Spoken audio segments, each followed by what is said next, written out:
త్యాగాల పునాదుల మీద సాధించారు. కేసీఆర్ గారు చేసిన త్యాగాలు ఇన్ని అన్నీ కావు. ఈనాడు నిన్న కౌన్సిలర్ ఎన్నికలు జరిగినాయి. ఒక కౌన్సిలర్ పదవి కోసమే ఎంతో ఏమేం జరిగిందో కాంగ్రెస్ బీజేపీల అక్రమ సంబంధాలు, అక్రమ కలయికలు, అక్రమ పొత్తులు, చైర్మన్ వైస్ చైర్మన్లు పంచుకోవడం చూసాం. పదవి కోసం ఏ రకంగా ఇలా తమ వైరుధ్యాలు సిద్ధాంతాలు పక్కకు పెట్టి కాంగ్రెస్ బీజేపీలు ఎలా కలిశాయో చూసాం. కానీ అదే కేసీఆర్ గారు పదవులను గడ్డిపోచల్లాగా ఎమ్మెల్యే పదవిని, డిప్యూటీ స్పీకర్ పదవిని, ఎంపీ పదవిని, కేంద్ర మంత్రి పదవిని, ఎన్నో పదవులను గడ్డిపోచల్లాగా త్యాగాలు చేస్తూ తెలంగాణ జాతిని ఏకం చేస్తూ రాష్ట్రాన్ని సాధించిన నాయకుడు కేసీఆర్.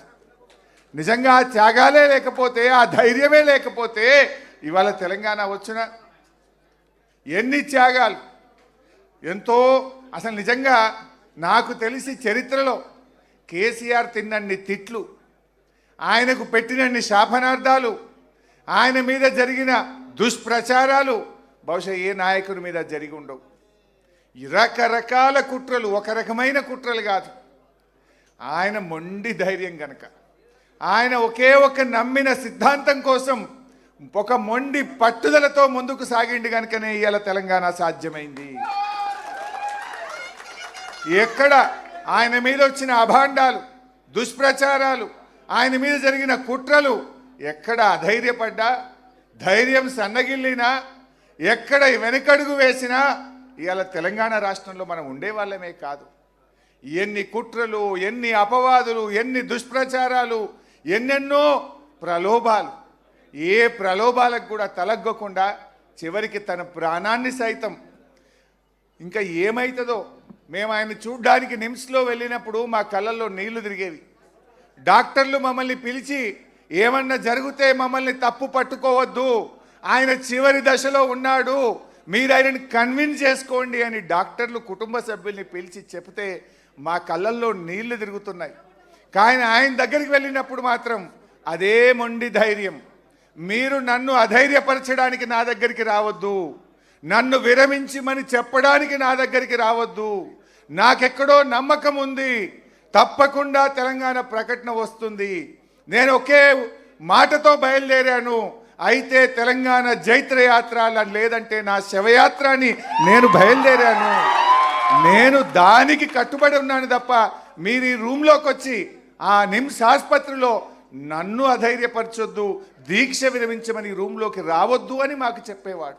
అదే ఆయన మొండి ధైర్యం, అదే పట్టుదల ఇవాళ తెలంగాణ రాష్ట్రాన్ని తెచ్చిపెట్టింది. ఇవాళ కేసీఆర్ ఒక నాయకుడిగే కాదు, ఒక ఉద్యమకారుడే కాదు, తెలంగాణలకు పాలన చేత కాదు, తెలంగాణ వస్తే నక్సలైట్ల రాజ్యం అవుతుంది, తెలంగాణ వాళ్ళకు పరిపాలన రానే రాదు అని మాట్లాడితే దేశమే అబ్బురపడే విధంగా, దేశమే ముక్కు మీద వేలేసుకొని తెలంగాణ ఆచరిస్తుంది, భారతదేశం అనుసరిస్తుంది అన్నంత గొప్పగా ఈ రాష్ట్రాన్ని నడిపి చూపిన నాయకుడు కేసీఆర్.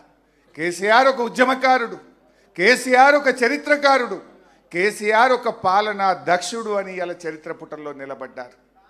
మన మిషన్ కాకతీయ, మన మిషన్ భగీరథ, మన కేసీఆర్ చేపట్టిన ఎన్నెన్నో కార్యక్రమాలు ఈ దేశానికి మార్గదర్శకంగా ఒక దిక్సూచిగా నిలబడ్డాయి. సరే, ఈరోజు కేసీఆర్ గారు ఒక నాయకుడే కాదు, ఇవాళ అవ్వాతాతలకు ఆసరా పెన్షన్ ఇచ్చిన ఒక పెద్ద కొడుకుగా అవ్వాతాతలకు కేసీఆర్ నిలబడ్డాడు. కేసీఆర్ ఆడపిల్లల పెళ్లిళ్లకు కళ్యాణలక్ష్మి పథకం అందించి ఒక తోబుట్టుగా కేసీఆర్ చరిత్ర పుటల్లో నిలిచాడు. అప్పుడే పుట్టిన పసిపిల్లలకు కేసీఆర్ కిట్ అనే పథకం అందించి మేనమామలాగా నిలబడ్డాడు కేసీఆర్.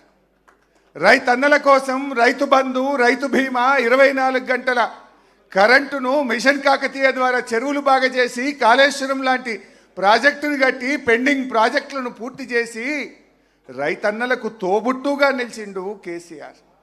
ఇవన్నీ ఎవరు అవునన్నా కాదన్నా ఇదంతా ఒక చరిత్ర. అలాంటి కేసీఆర్ గారి గురించి ఎంత చెప్పుకున్నా తక్కువే.